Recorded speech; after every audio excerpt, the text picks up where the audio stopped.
Alam niyo mga pare ko grabe tuwang-tuwa talaga ako dito sa tapo na 'to kasi bukod sa napaka-solid niya sa mga hatakan, grabe din naman talaga, napakaangas ng design niya.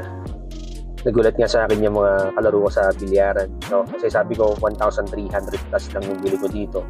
Sabi nila napakasulit daw. So parang bibili din sila pero ibang design naman. Puwedeng-puwede rin 'yan sa mga money game 'no. Sigurado ako hindi kayo mapapahiya niyan. Nakita niyo naman kanina yung mga hatak-hatak natin talaga namang kahit napakalayo kumakapit pa rin. So yun, sa mga may trip dyan, maglagay ulit tayo sa Yellow Basket. I-check out nyo na. Alam ko limited stocks lang sila. Paunahan na lang kayo. Okay? Thank you.